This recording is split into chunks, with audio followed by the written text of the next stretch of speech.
Hello friends, आप सभी का पंचशील ऑफिशियल यूट्यूब चैनल में स्वागत है। फ्रेंड्स, आज हम बात करते हैं आरआरबी जेई के एग्ज़ाम पैटर्न को लेकर और उसके सिलेबस के बारे में। ठीक, तो देखिए, सबसे पहले हम बात करते हैं सिलेबस के बारे में उसके और एग्ज़ाम पैटर्न। तो सबसे पहले देखिए आरआरबी जेई सीबीटी वन। ठीक, देखिए RRB JE CBT one exam pattern की बात करें 2024 एग्ज़ाम पैटर्न 2024। ठीक, देखिए सबसे पहला point, there will be 100 MCQs asked in CBT one, each marks each question with marks one. ठीक, तो देखिए 100 क्वेश्चन पूछा जाएगा और आपका जो एग्जाम बेस्ड होगा वो एमसीक्यू होगा। पहला पॉइंट।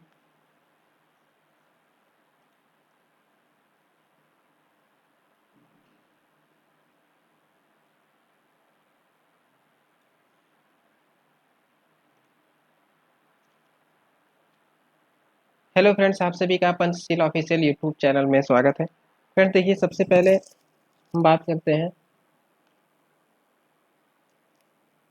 हेलो फ्रेंड्स, आप सभी का पंचशील ऑफिशियल यूट्यूब चैनल में स्वागत है। फ्रेंड्स, आज हम इस वीडियो में बात करते हैं आरआरबी जेई को लेकर। ठीक, आरआरबी जेई को लेकर उसके एग्ज़ाम पैटर्न और उसके सिलेबस के बारे में। ठीक, तो देखिए सबसे पहले आरआरबी जेई सीबीटी वन। देखिए सबसे पहले मैं बात करूँ आरआरबी जेई, ठीक, रेलवे रिक्रूटमेंट बोर्ड, ये दो पेपर मोड में कराती है। सबसे पहले देखिए सीबीटी मोड में कराती है, यानी कंप्यूटर बेस्ड एग्जाम होता है इसका। दो होते हैं, एक सीबीटी वन और एक सीबीटी टू। ठीक, सीबीटी वन और सीबीटी टू दोनों एमसीक्यूज होते हैं, ये मैं आपको पहले बता दे रहा हूँ। अब देखिए point number one, CBT one की बात करूँ। सबसे पहले देखिए, there will be 100 MCQs asked in CBT one exam, 1 marks each, यानी 100 एमसीक्यूज रहेंगे आपके और एक क्वेश्चन जो है आपका 1 मार्क्स का रहेगा, यानी 100 क्वेश्चन आपका 100 मार्क्स से रहेंगे। ठीक, तो ये रही सीबीटी वन का। और देखिए CBT one subject include RRB JE CBT one math रहेगा आपका, जनरल अवेयरनेस पूछा जाएगा, reasoning, general awareness, general science. ठीक, अब देखिए नीचे हम एक एक करके आपको बताएंगे किसमें किस सब्जेक्ट में कितने क्वेश्चन रहेंगे और कितने मार्क्स रहेंगे। ठीक, ये नंबर टू की बात हुई। नंबर तीसरा, मिनिमम जो है क्वालिफाइंग आपका 40%, यानी 100 में आपका जो है 40 मार्क्स होना आपके लिए कंपलसरी है सीबीटी टू के लिए। यानी अगर आप सीबीटी टू में का एग्ज़ाम देना चाह रहे हैं तो आपका जो है सीबीटी वन में 40% का मार्क्स होना चाहिए। उसके बाद सीबीटी वन की ड्यूरेशन की बात करें तो एग्ज़ाम का आपका जो है 1.5 घंटे का होगा, यानी 90 मिनट का होगा। मतलब आपका 100 क्वेश्चन रहेगा, 1 मार्क्स के रहेंगे सारे क्वेश्चन और 100 मार्क्स का हो गया इस तरीके से, और 90 मिनट के यानी 1.5 घंटे का आपका पेपर होगा। और पांचवा point, there will be negative marking, और निगेटिव मार्किंग आपका क्या रहेगा, 1/3। 1/3 आपका क्या रहेगा, निगेटिव मार्किंग, यानी कि एक क्वेश्चन गलत होगा तो आपके 0.33 मार्क्स जो है आपके कट जाएंगे। ठीक, अब देखिए नेक्स्ट, ये तो रही पैटर्न की बात। उसके बाद देखिए CBT one exam pattern subject को लेकर, कौन कौन सा सब्जेक्ट कितने क्वेश्चंस रहेंगे। पहला सब्जेक्ट देखिए मैथ्स रहेगा आपका। उसके बाद general awareness plus reasoning, general awareness, science. ठीक, देखिए मैथ में आपके 30 क्वेश्चन रहेंगे, 30 मार्क्स के, यानी 1 मार्क्स का रहेगा 3 क्वेश्चन, 30 क्वेश्चन। ठीक, एक क्वेश्चन 1 मार्क्स का, इस तरीके से टोटल कितने हुए, 30 मार्क्स के 30 क्वेश्चन। इसी तरीके से जनरल अवेयरनेस और रीजनिंग मिला के आपके 25 क्वेश्चन रहेंगे, प्रत्येक क्वेश्चन 1 मार्क्स का रहेगा, टोटल 25 मार्क्स के हुए।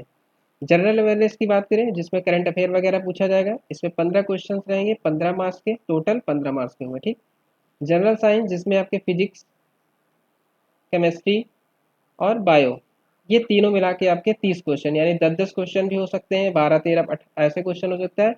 मेनली आपके 10 फिजिक्स, 10 केमिस्ट्री, 10 बायो से पूछा जाता है अब तक। तो इस तरीके से टोटल हो 30 क्वेश्चन हो गए, 30 मार्क्स के, इस तरीके से आपके 30 मार्क्स हो गए। टोटल सीबीटी वन आपका 100 क्वेश्चन हो गया, 100 मार्क्स के। ठीक, 90 मिनट का, ये आपका सीबीटी वन हुआ। अब सीबीटी टू में जाने के लिए आपके पास 40% मार्क होना चाहिए सीबीटी वन में। ठीक, अब सीबीटी टू आ गया। पॉइंट नंबर वन, देखिए आपके 150 क्वेश्चन रहेंगे सीबीटी टू में, 1 मार्क्स का रहेगा एक क्वेश्चन, यानी 150 क्वेश्चन रहेगा, 150 मार्क्स के रहेंगे। ठीक, उसी तरीके से सब्जेक्ट क्या पूछा जाएगा सीबीटी टू में, general awareness, physics, chemistry, basic computer applications, environment and pollution control and technical abilities. ठीक, सेम पैटर्न रहेगा सीबीटी वन और सीबीटी टू का, बट इसमें सीबीटी टू में क्या ऐड किया जाएगा, आपका टेक्निकल एबिलिटीज। यानी अगर आप सिविल ब्रांच से हैं तो आपका सिविल इसमें इंक्लूड किया जाएगा, मैकेनिकल है तो मैकेनिकल आपका इंक्लूड किया जाएगा, और इलेक्ट्रिकल है तो इलेक्ट्रिकल, अदर ब्रांच है तो अदर ब्रांच आपका इंक्लूड किया जाएगा टेक्निकल एबिलिटीज़ में। बाकी सेम रहेगा आपका ये सब सब। ठीक। उसके बाद मिनिमम क्वालिफाइंग आपका 40% होगा आपका CBT2 भी। ड्यूरेशन की बात करें एग्जाम टाइम की, 2 घंटे का होगा, यानी 120 मिनट का। उसके बाद निगेटिव मार्किंग सेम जैसे CBT1 में देखने को मिला था आपको, वैसे मिलेगा 1/3, यानी एक क्वेश्चन अगर गलत होगा तो आपका 0.33 मार्क्स आपके कट जाएंगे। ठीक, जो आपके सही हुए रहेंगे क्वेश्चन। उसके बाद देखिए नेक्स्ट सब्जेक्ट की बात करूँ, subject wise general awareness 15 question रहेगा, 15 मार्क्स के, सेम पैटर्न वही रहा CBT1 का। अब देखिए इसमें जनरल साइंस में आपका जो है बायो नहीं रहेगा, CBT2 में फिजिक्स पूछा जाएगा और केमिस्ट्री। ठीक, 15 क्वेश्चन रहेंगे, 15 मार्क्स के रहेंगे। आपका बायो नहीं पूछा जाएगा CBT2 में, बट CBT1 में आपको बायो जो है पूछा जाएगा। उसमें तीनों रहेगा, फिजिक्स केमिस्ट्री बायो, इसमें फिजिक्स केमिस्ट्री वाली पूछा जाएगा CBT2 में। उसके बाद कंप्यूटर एप्लीकेशन भी पूछा जाएगा इसमें, जबकि CBT1 में नहीं था। 10 क्वेश्चन, 10 मार्क्स के। Basic environment and pollution control 10 question, 10 marks के। टेक्निकल एबिलिटीज की बात करूँ, जैसे आपके सिविल ब्रांच है तो आप सिविल ब्रांच के 100 क्वेश्चन पूछा जाएगा सिविल से रिलेटेड, जिसमें सब्जेक्ट रहेगा, अगर आप सिविल के हैं तो सिविल का, ट्रांसपोर्टेशन वगैरह हो गया, इन्वायरमेंट हो गया, सॉइल हो गया, उसके बाद आपका सर्वे हो गया, हाईवे हो गया। इस तरीके से आपके जितने भी सब्जेक्ट रहेंगे वो सिविल के, वो आपके पूछे जाएंगे 100 क्वेश्चन। मैकेनिकल के हैं तो मैकेनिकल वगैरह पूछा जाएगा, इलेक्ट्रिकल से है तो इलेक्ट्रिकल का 100 क्वेश्चन रहेगा। 100 क्वेश्चन, 100 मार्क्स के, टोटल आपके 150 क्वेश्चन हो गए, 150 मार्क्स के। 120 मिनट आपको टाइम मिलेगा। और निगेटिव मार्किंग मैंने बता दिया, एक क्वेश्चन अगर गलत होगा तो आपके 0.33 माइनस कर दिए जाएंगे। ठीक है, ये तो रही CBT1 और CBT2 के पैटर्न। अब सब्जेक्ट की मैं बात करता हूँ। देखिए सब्जेक्ट की सबसे पहले मैथ का जो सिलेबस है, देखिए RRBJ का जो सिलेबस मैथ का, देखिए नंबर सिस्टम आपका मैथ में पूछा जाएगा, BODMAS, decimal, fraction, LCM HCF, ratio proportion, percentage, mensuration, और time and work, time and distance, simple and compound. ये वेरी इंपॉर्टेंट टॉपिक है, आप इस पर ध्यान रखिए। Profit and loss, algebra, geometry, trigonometry, elementary statistics. उसके बाद देखिए आगे square root, age calculation, calendar and clock very important, pipe and crystal very important. ये 4 5 टॉपिक ऐसे बहुत इंपॉर्टेंट। बाकी आपको सबको सबको आपको पढ़ना है, 20 टॉपिक है, 20 टॉपिक जो है आपको पूरा पढ़ना है मैथ्स में। उसके बाद देखिए जनरल इंटेलिजेंस एंड रीजनिंग की मैं बात करूँ, इसमें जो पूछा जाएगा एनालॉगीज, अल्फ़ाबेटिकल न्यूमेरिकल सीरीज, और sorry number series, coding decoding, reasoning, mathematical operation, relationship. Mathematical operation में जैसे वो आपका होता है बॉड मास वाला रिलेटेड रिलेशन पूछा जाता है, डिवाइड क्रॉस, ये सब पूछा जाता है। उसके बाद रिलेशनशिप पूछा जाएगा ब्लड से रिलेटेड, सिलोजिम्स, जम्बलिंग। उसके बाद वेन डायग्राम आपको पूछा जाता है, जो कॉमन होता है। इस तरीके से जो क्वेश्चन आते हैं वो, data interpretation, DI very important, ये भी आएगा आपका। Conclusion, decision making. उसके बाद similarities, analytical reasoning, classification, direction, statement, argument वाले क्वेश्चन भी आपके पूछे जाएंगे। ठीक है, ये तो रही आपका जो है जनरल इंटेलिजेंस एंड रीजनिंग के सिलेबस और मैथ के। उसके बाद जनरल अवेयरनेस में जो करंट अफेयर पूछा जाएगा पहला। उसके बाद ज्योग्राफी से कुछ क्वेश्चंस रहेंगे, इंडियन ज्योग्राफी, सिर्फ इंडियन ज्योग्राफी आपका रहेगा, वर्ल्ड नहीं रहेगा। ठीक, वर्ल्ड वाला आपको नहीं पढ़ना है, सिर्फ इंडियन रहेगा। उसके बाद culture history, include freedom struggle, यानी जो 1857 वाली क्रांति है वो सब, गांधीजियन और ये सब पूछा जाएगा इसमें। उसके बाद इंडियन पॉलिटी से रिलेटेड पूछा जाएगा, आर्टिकल वगैरह, राष्ट्रपति का निर्वाचन कौन करता है। उसके बाद जैसे आपको प्रधानमंत्री की नियुक्ति कौन करता है, मुख्यमंत्री की नियुक्ति कौन करता है, या राज्यपाल की नियुक्ति कौन करता है, या राज्यपाल के द्वारा कौन कौन सी नियुक्तियां की जाती है, राष्ट्रपति किन किन की नियुक्ति करता है, तो ये सब जो है आपका पूछा जाएगा इसी से रिलेटेड।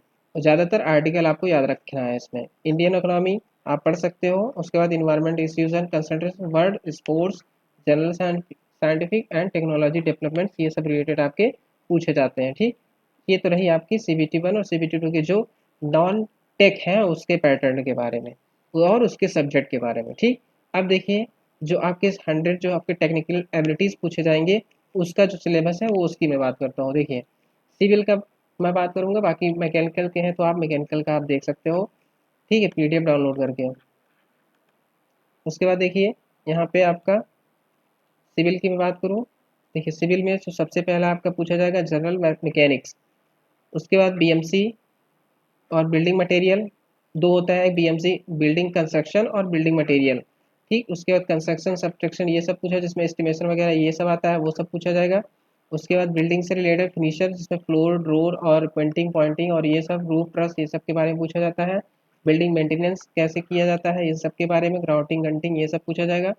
अगर आपने एसएससी जेई का सिलेबस आपने उठा के पढ़ा है तो सेम वही आपका आने वाला है इसमें। ठीक है, टेक्निकल एबिलिटीज़ में सिविल के लिए बिल्डिंग ड्राइंग ये सब पूछा जाएगा, टाइल्स वगैरह सिंबल वगैरह क्या होते हैं। उसके बाद कंक्रीट टेक्नोलॉजी के बारे में पूछा जाता है। ठीक, ये आपका सिलेबस है। उसके बाद नेक्स्ट सर्वेइंग के बारे में, सर्वे से रिलेटेड कुछ क्वेश्चन आएंगे। उसके बाद कैड आपको एक्स्ट्रा पढ़ना होगा, अगर आपने एसएससी की तैयारी की हुई और या ए की तो आपको ये एक्स्ट्रा पढ़ना होगा कैड। कैड में क्या होता है, शॉर्ट कीज ज़्यादा पूछा जाता है, जैसे चैम्फर वगैरह हो गया, इसका शॉर्ट की बताइए, रेक्टेंगल कैसे बनता है, ठीक, सर्कल का शॉर्ट की बताइए, इन सब का जो है ज़्यादातर शॉर्ट की ही पूछा जाता है। ठीक, तो ये आपको ध्यान रखना है। उसके बाद सॉइल से रिलेटेड जियोटेक ये सब पूछा जाएगा, इस ये सब्जेक्ट है। उसके बाद हाइड्रोलिक्स प्रॉपर्टीज़ वगैरह फ्लूइड वगैरह ये सब पूछा जाएगा। उसके न्यूमेरिकल्स अगर पूछे जाते हैं तो डायरेक्ट न्यूमेरिकल बेस्ड क्वेश्चंस रहेगा इसमें। उसके बाद इरिगेशन इंजीनियरिंग, इसमें जो है आपका जैसे स्प्रिंकल वगैरह इरिगेशन वगैरह हो गया, फारो इरिगेशन, ये सब इन सब से रिलेटेड क्वेश्चंस आते हैं। उसके कुछ जो है लगभग जैसे डैम वगैरह इन सब के रिटेनिंग वाल वगैरह इन सब के भी क्वेश्चन आ जाते हैं कभी कभी। ठीक है, तो आप पूरा इरिगेशन आपको पढ़ना है अच्छे से। उसके बाद जो है मैकेनिक स्ट्रक्चर सोम वगैरह आपको ध्यान रखना है, सब डी कैसे बनती है, इन सब के न्यूमेरिकल और फिक्स्ड है दो बोथ साइड, तो कौन सा जो है एयर फोर्स और बेंडिंग मोमेंट कितना होगा, इसका ये सब पूछता है। थ्योरी स्ट्रक्चर से रिलेटेड क्वेश्चन आते हैं। उसके बाद जो नेक्स्ट सब्जेक्ट है आपका design on concrete structure, W S M, उसके बाद डिजाइन ऑफ स्टील स्ट्रक्चर, इन सब के बारे में पूछता है। ठीक, तो ये रहे आपके सिलेबस। उसके बाद ट्रांसपोर्टेशन आपका पूछा जाएगा रेलवे वगैरह से, ये सब आपके सिलेबस है। ठीक, देख देख सकते हैं टनल वगैरह से रिलेटेड क्वेश्चन आ सकते हैं, हाईवे से रिलेटेड। ठीक, हाईवे भी पूछा जाएगा। उसके बाद इन्वायरमेंट इंजीनियरिंग सब्जेक्ट है आपका, ये सब भी, इसमें डोमेस्टिक सीवेज वगैरह और पब्लिक वाटर सप्लाई ये सब पूछा जाता है। ठीक, तो आप इसको ध्यान रखिएगा। Advance concrete technology and equipment, इस ये भी एक सब्जेक्ट है, इस पे आपको आपको देखना है पढ़ना है। उसके बाद एस्टिमेटिंग एंड कॉस्टिंग, उसके बाद नेक्स्ट है कॉन्ट्रैक्ट एंड अकाउंट। ठीक है, तो ये आपके सिलेबस थे सिविल के, तो आप प्लीज़ जो है आप इस पर ध्यान रखिए और पढ़िए, पढ़ाई कीजिए। और इसमें जो वैकेंसी जो निकल के आ रही है अभी तक रेलवे में जेई 7,800 प्लस जो है आपको वैकेंसी देखने को मिली। और इसका जो एग्ज़ाम है वो आप मान के चलिए, एग्ज़ाम कह रहे हैं सॉरी, नोटिफिकेशन जो है आपका नवंबर माह में देखने को मिलेगा, नवंबर या फिर दिसंबर माह में। उसके बाद जो आपका एग्ज़ाम होगा वो आप मान के चलिए मार्च या फिर अप्रैल माह में, मार्च अप्रैल माह में, तो अप्रैल 2025 में ही देखने को मिलेगा रिजल्ट की। कोई एक्सपेक्ट मत कीजिए, पहले आपका एग्ज़ाम हो जाए उसके बाद जो है फिर रिजल्ट आता रहेगा। ठीक है, तो मान के चलिए इसी माह इसी साल आ जाएगी 2024 में, आपको जो है नोटिफिकेशन लास्ट दिसंबर के पहले पहले देखने को मिलेगा। ठीक है, तो वैकेंसी तो निकल के आ ही रही है, निकल आपकी वैकेंसी जो है 7800 प्लस है। ठीक है, आगे भी बढ़ने की उम्मीद है 10,000 के आसपास, लेकिन अभी कोई अफवाह नहीं, मैं बताऊंगा कि आप जो अभी निकल के आई है जिसका नोटिफिकेशन आया है वो 7800 पर है। ठीक है, तो बढ़ेगी घटेगी इस इन सब पे चर्चा नहीं करना है, जो अभी आया है उस पर ध्यान दीजिए और पढ़ाई कीजिए। ठीक है, तो ये रहा आपका सिलेबस और पैटर्न, और जो है क्या क्या आपको ध्यान रखना है। तो सबसे पहले आपको जो है सबसे ज़्यादा आपको अगर स्कोर करना है तो मैं तो यही कहूँगा आप जो है मैथ्स को जो है अच्छे से इसको अभी से ही प्रैक्टिस करना स्टार्ट कर दीजिए इस पे। ठीक है, मैथ्स ही ऐसा सब्जेक्ट है जो आपको रैंक दिला सकता है। बाकी टेक्निकल एबिलिटीज सब पढ़ के जाएंगे, लेकिन मैथ्स जो है काफ़ी स्कोरिंग सब्जेक्ट है, 30 में 30 आप ला सकते हो। ठीक है, तो बाकी और इस तरीके से डिटेल पाने के लिए हमारे चैनल को सब्सक्राइब कर लीजिए, शेयर कर लीजिए अपने दोस्तों तक। ठीक है सर, और थोड़ा सा सपोर्ट कीजिए फ्रेंड्स इस चैनल को बढ़ाने के लिए। थैंक यू, जय हिंद दोस्तों।